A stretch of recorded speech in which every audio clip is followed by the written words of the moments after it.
Friends, जय हिंद। स्वागत आपका आपके अपने चलो होम ट्यूशन पे। दोस्तों, जैसा कि आप जानते हैं सीआईएसएफ कांस्टेबल फायरमैन के फिजिकल समाप्ति की ओर है और 4 दिन बाद आपके फिजिकल खत्म हो जाएंगे। तो बहुत सारे बच्चों ने यहाँ पे फिजिकल पास कर लिया है। तो जिन बच्चों ने फिजिकल पास कर लिया है उनके मन में कहीं ना कहीं डाउट होगा कि हमारा एग्जाम कब तक हो सकता है। क्या फरवरी में भी एग्जाम हो सकता है या मार्च में एग्जाम होगा या फिर ये एग्जाम जून जुलाई तक डिले हो सकता है। और उससे बड़ा भी कंफ्यूजन ये है कि कितना स्कोर यहां पे सेव रह सकता है। क्या पिछली बार की तरह 90 92 प्लस लेके आना पड़ेगा सिलेक्शन के लिए या इस बार कंपटीशन थोड़ा सा कम रहेगा। तो पूरी वीडियो में आपको पूरी बात हम बताने वाले हैं, तो ध्यान से पूरा देखिए। चैनल पे नए हैं, चैनल को सब्सक्राइब कर लीजिए, बेल आइकन प्रेस कर लीजिए और किसी प्रकार की लेटेस्ट न्यूज अपडेट को पाने के लिए हमारे टेलीग्राम चैनल को ज्वाइन कर लीजिए, लिंक डिस्क्रिप्शन में दिया हुआ है। सीआईएसएफ कांस्टेबल फायरमैन के लिए स्पेशल हमारा अग्नि बैच चला हुआ है और मिड फरवरी तक आपका मैथ, रीजनिंग और हिंदी का सिलेबस में पूरा करवा दूंगा। ये बैच आपको केवल और केवल 500 रुपए में मिल रहा है।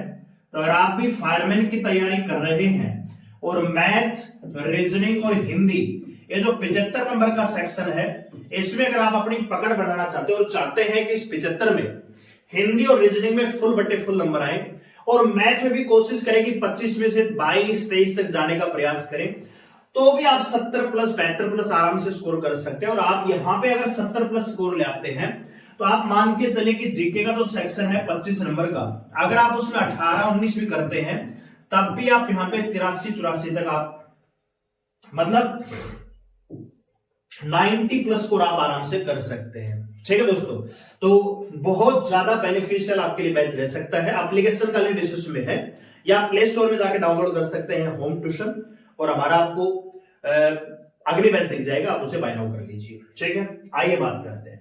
सबसे पहले मैं बात करूंगा एग्जाम की कि भैया एग्जाम जो है आपका कब तक हो सकता है। तो भैया एक चीज आप दिमाग में डाल लीजिए, ये है पैरामिलिट्री फोर्सेज। इनके अंदर क्या कम्युनिकेशन चल रहा है किसी को नहीं पता भैया। अभी आपने देखा कि दिसंबर की अगर हम बात करें तो 9 दिसंबर के आसपास बीएसएफ एचएम के फिजिकल की डेट की बात चल रही थी, लेकिन वो फिजिकल एक प्रकार से आप कहिए कि पोस्टपोन हो गया, बीच में फायरमैन का फिजिकल आ गया। अच्छा, 9 दिसंबर को फिजिकल स्टार्ट होना था, कुछ भी नहीं हुआ और ये फिजिकल स्टार्ट हुए फिर 24 दिसंबर यानी दिसंबर के पूरे आखिरी में जाके। अब ये अंदाजा लगाया जा रहा था कि फायरमैन के बाद अगला नंबर आपका बीएसएफ का आ जाएगा, लेकिन बीच में कौन कूदा भैया? आईटीबीपी। अब उसके फिजिकल चल रहे हैं। अब इसके बाद जेडी का एग्जाम है फरवरी में दोस्तों, आप जानते हैं उनका रिटर्न एग्जाम चलेगा, फिर बीएसएफ का फिजिकल चलेगा, फिर जेडी का फिजिकल हो जाएगा, फिर आपका एग्जाम आएगा। लेकिन मैं आपको यहां पे एक चीज कहना चाहूंगा, आपसे एक अपील करना चाहूंगा कि आप ये मान के चले कि आपका एग्जाम फरवरी के लास्ट या मार्च में करवाया जा सकता है। वो मैं क्यों कह रहा हूं कि आप ये चीज मान के चले कि पूरा का पूरा फरवरी जो है एसएससी जीडी के अंडर रहने वाला है, उनका एग्जाम होगा। अभी आरपीएफ कांस्टेबल के भी यहाँ पे एप्लीकेशन स्टेटस आ चुके हैं, तो उनका एग्जाम भी बहुत जल्दी करवा लिया जाएगा। तो मेरा ये पर्सनल तौर पे मानना है कि जैसे मान लीजिए बीएसएफ अगर थोड़ा सा भी डिले करता है ना, 5 से 7 1 वीक का या 2 वीक का टाइम देता है कि थोड़ा सा हम डिले कर लेते हैं, और बीएसएफ का अगर फिजिकल मान लीजिए मार्च के मिड में स्टार्ट होता है, फरवरी में तो नहीं होगा, मार्च के अगर मिड में बीएसएफ का फिजिकल स्टार्ट होता है, तो मार्च का पहला और दूसरा सप्ताह बिल्कुल खाली है फायरमैन का एग्जाम करवाने के लिए। तो अपनी तैयारी आप रखिएगा मार्च के अकॉर्डिंग। मैं ये नहीं कह रहा कि एग्जाम मार्च में ही होगा, लेकिन आप ये पॉसिबिलिटी मान के चलिए डियर स्टूडेंट कि एग्जाम मार्च में भी करवाया जा सकता है। ठीक है, तो बाद में ये मत कहना कि भैया हमारी तैयारी नहीं हो पा रही थी, ये नहीं हो रहा था, ये नहीं हो रहा था। आपका काम है, आपने एक पड़ाव पार कर लिया है। 8 लाख बच्चे, 8 नहीं थे, इसमें 4 लाख बच्चे थे, 4 लाख में से 1.25 लाख बच्चों में आप आ चुके हैं। अब आपका सबसे इंपॉर्टेंट और अहम पड़ाव है रिटर्न एग्जाम।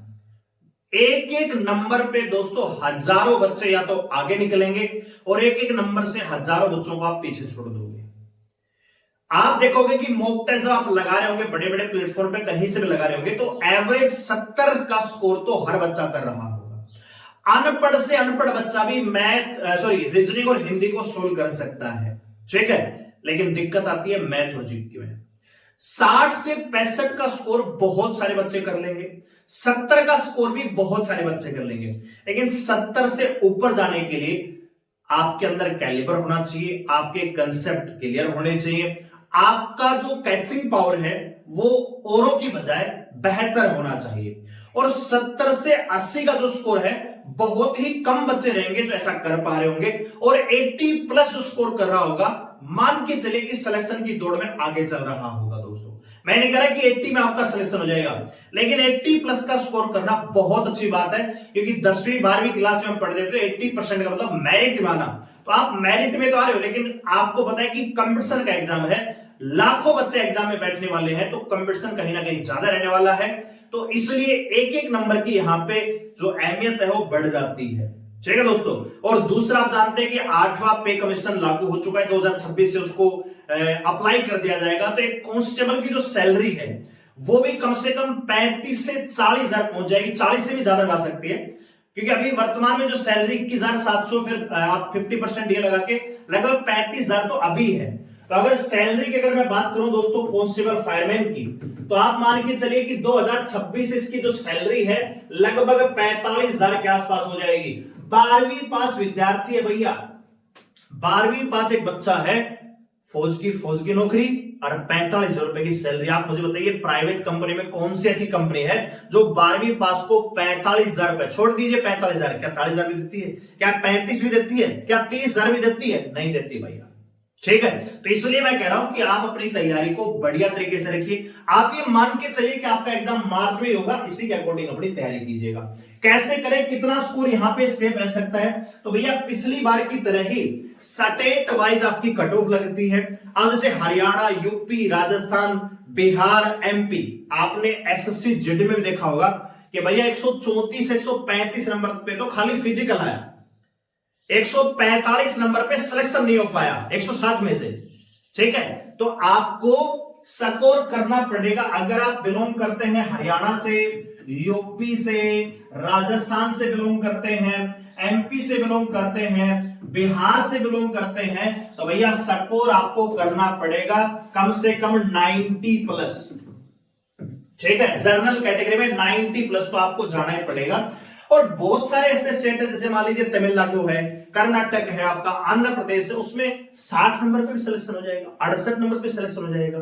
ठीक है, लेकिन जो हमारे चैनल की व्यूअरशिप है वो आपकी इन्हीं स्टेट्स है, हरियाणा, राजस्थान, यूपी, एमपी, बिहार, उत्तराखंड, जम्मू कश्मीर। यहां पे क्या है कि पढ़ने वाले बच्चे हैं, फिजिकल भी ज्यादा बच्चे पास करते हैं, तो कंपटीशन भी ज्यादा रहता है। तो 90 प्लस का टारगेट रखिए।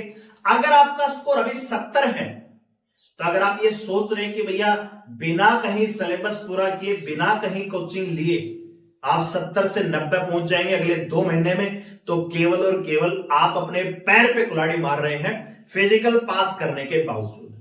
आइए हमारे साथ बैच में मैथ, रीजनिंग, हिंदी तीनों में इतना तगड़ा पढ़ा दूंगा कि एक भी नंबर आपका बाहर नहीं जाएगा। 75 में से 70 का टारगेट इसलिए दे रहे कि हो सकता है कि एक दो क्वेश्चन ऐसा हो कि जो आपको समझ में ना आता हो, और ये एरर ऑफ मार्जिन होता है। मैं ये नहीं कह रहा कि मैं आपको 75 में से 75 दिलवा सकता हूं, मैं ये कह रहा हूं कि अगर आप एवरेज स्टूडेंट हैं तो 75 में से 70 प्लस आराम से स्कोर कर सकते हैं। और अगर यहां पे 75 में से 70 प्लस स्कोर कर लिया, ठीक है, इसमें क्या क्या है आपका मैथ, रीजनिंग, हिंदी। भैया रीजनिंग हिंदी में तो कुछ है ही नहीं, कुछ टॉपिक है 2-4 जिनको आपको थोड़ा सा बढ़िया तरीके से पढ़ना है। संधि है, समास है, आपका संज्ञा, सर्वनाम, विशेषण, जो ग्रामेटिकल पार्ट है। बाकी पर्यायवाची है, विलोम शब्द है, वो तो बहुत आसान है। इसी प्रकार रीजनिंग में जैसे क्लोक है, आपका कैलेंडर है, कुछ सीरीज है, एनालॉगी, क्लासिकल, जिसमें थोड़ा सा टेक्निकल वर्ड भी आ जाते हैं, तो उसमें आपको तैयारी करने की आवश्यकता है। तो रीजनिंग, हिंदी, तो ये 50 नंबर का सेक्शन में कह रहा हूं कि हर बच्चा यहाँ पे 48 नंबर तो कम से कम लेगा। एक एक हम मान लेते हैं कि गलत हो सकता है। बच गया भैया ये 25 नंबर का सेक्शन। अगर यहाँ पे 23 नंबर का भी आप स्कोर करते हो, 25 में से 2 सवाल गलत भी कर लेते हो, नेगेटिव मार्किंग नहीं है एग्जाम पैटर्न में। ठीक है, 2 घंटे का टाइम मिलेगा, 2 घंटे। ठीक है, तो एग्जाम भी जो आपसे सीआईएसएफ भी है वो भी यही डिमांड करती है कि आप इत्मीनान से, मतलब आराम से बैठकर पेपर को सोल्व कीजिए बिना किसी जल्दबाजी के। तो अगर आप यहां पे 70 भी स्कोर करते हैं और जीके में भैया 25 में से आप 17 भी स्कोर करते हैं, तब भी 87 तो आप आराम से पहुंच जाओगे। 15 कर लो, 15 स्कोर करोगे तब भी 85, यानी लाखों विद्यार्थियों को वैसे पीछे छोड़ दोगे। ठीक है दोस्तों, ये 85 नंबर वो है जो आप अपनी दम पे करके आओगे, आप ये कहोगे जी 85 नंबर तो मैंने सही किए हैं और 15 में दो ऑप्शन को एलिमिनेट किया, तो वहां पे भी हो सकता है कि 5-4 नंबर सही हो जाए। यानी मैं ये कह रहा हूं कि हमारा ये जो अग्नि बैच है आपको 90 प्लस स्कोर करने में हेल्प कर सकता है। चॉइस आपकी है कि आपको भीड़ के पीछे जाना है कि भैया बहुत बड़ा चैनल है, हजारों विद्यार्थी पढ़ रहे हैं, भैया 5000 में से है 5000 में से अगर 50 बच्चे सिलेक्शन ले रहे हैं और यहां पे 100 में से अगर 50 बच्चे सिलेक्शन ले रहे हैं, तो भैया सिलेक्शन का जो सक्सेसफुल रेट है वो कहां ज्यादा है, ये डिपेंड करता है कि क्वालिटी क्या है। क्या हर जगह एक ही चीज पढ़ाई जा रही है या डेडिकेटेड एग्जाम को टारगेट किया जा रहा है, ये बिलोंग करता है स्टूडेंट टू स्टूडेंट कि उसका विवेक क्या कहता है। कई बार झोपड़ी के अंदर से भी बहुत बड़ा हीरा निकल के आ जाता है, ठीक है दोस्तों। तो जरूरी नहीं कि झोपड़ी है वहां पे कुछ भी नहीं है, झोपड़ी से भी सोना निकाला जा सकता है और वही काम हम करते हैं, सोना ही निकालते हैं, घर का चिराग निकालते हैं यहां से। तो आइए हमारे साथ ज्वाइन कीजिए। पिछले 5-7 दिन से मेरा थोड़ा गला खराब था, ठीक है, तो अब आपकी रेगुलर क्लास स्टार्ट हो जाएंगी। तो जो संकल्प लिया है वो पूरा करेंगे, चिंता करने की बिल्कुल आवश्यकता नहीं है। CISF HCM 2019 50 प्लस सिलेक्शन दिए अपनी दम पे। आप देखें हमारी वीडियो, उनको 2019 में मैराथन तक क्लास करवाई हमने, 12-12 घंटे मैथ, 12-12 घंटे रीजनिंग, वही भोकाल इस बार कर देंगे। आपका प्यार चाहिए, आपका विश्वास चाहिए। प्यार कीजिए मत कीजिए, विश्वास कीजिए कि भैया ये होम ट्यूशन वाला कम से कम मैथ रीजनिंग और हिंदी में तो क्वेश्चन हिलने नहीं देगा।